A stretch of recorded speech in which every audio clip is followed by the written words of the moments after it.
আসসালামু আলাইকুম। শীত অলরেডি চলে আসছে। শীতে যদি আপনি সঠিক পরিচর্যা না করেন তাহলে আপনার মুরগি মারা যাবে। তো ভিডিওটি না টেনে সম্পূর্ণ ভিডিওটি দেখবেন। আপনাদের সাথে আছে আমি মোহাম্মদ সিজান, কাজ করছি কৃষি খামার নিয়ে সিলেটের হবিগঞ্জ থেকে। কিছু কিছু জিনিস আছে খেয়াল রাখতে হবে, যেমন মুরগির ঘরের ব্যবস্থাপনা যেটা, সেটা হচ্ছে দিনের বেলা রোদ লাগে কিনা। ওই যে দেখেন আমাদের খামারটায় সরাসরি রোদ পড়তেছে। এভাবে যাতে রোদ পড়ে সেদিকে একটু খেয়াল রাখবেন।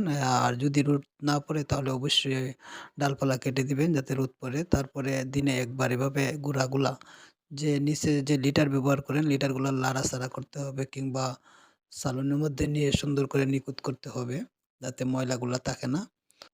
তারপরে সুন্দর করে এভাবে লাড়াচাড়া করতে হবে রোদের মধ্যে রেখে, যাতে গুঁড়াগুলা সুন্দর করে শুকিয়ে যায়, কিংবা অনেকে ধানের তুষ ব্যবহার করেন, ধানের তুষও যদি দিতে পারেন। রোদের মধ্যে রেখে তারপরে সুন্দর করে শুকিয়ে নিবেন। তারপরে রাত্রের বেলায় সম্পূর্ণ ঘরের মধ্যে দিতে হবে যাতে মুরগির ঠান্ডা না লাগে। নিচে লিটার হিসেবে ব্যবহার করবেন এই গরম তুষগুলা।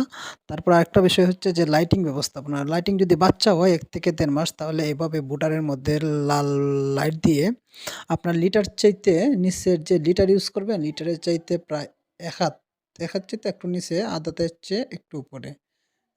এইভাবে সেট করবেন বুটার, যাতে বাচ্চার ঠান্ডা না লাগে। আর বিশেষ করে যে আলুটা আছে, আলুটা যাতে বাইরে চড়িয়ে না যায়। সুন্দর করে সঠিক তাপমাত্রা যাতে বাচ্চার উপরে লাগে সেভাবে ব্যবস্থা করবেন। আর যদি বড় মুরগ হয় তাহলে একটু উপরে দিবেন, যাতে বড় মুরগের মাথার উপরে যাতে থাকে এই সিস্টেমে সেট করবেন। আর দিনের বেলায় হচ্ছে কি পর্দাগুলা তুলে দিবেন যদি রোদ লাগে। আর রাত্রের বেলায় অবশ্যই পর্দাগুলা ফালাইয়া রাখবেন, যাতে বাইরে ঠান্ডা বাতাস যাতে ঘরে প্রবেশ না করতে পারে সেদিকে একটু খেয়াল রাখবেন।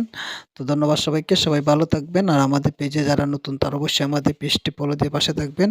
আমাদের কাছে যেকোনো বয়সের মিশরীয় ফার্মি মুরগির বাচ্চা পাবেন। যারা অরিজিনাল মিশরীয় ফার্মি মুরগির বাচ্চার প্রয়োজন, আমাদের স্ক্রিনে দেওয়া নাম্বার আছে, এই নাম্বারে যোগাযোগ করবেন। আমাদের কাছে যেকোনো বয়সের বাচ্চা পাবেন। তো ধন্যবাদ সবাইকে।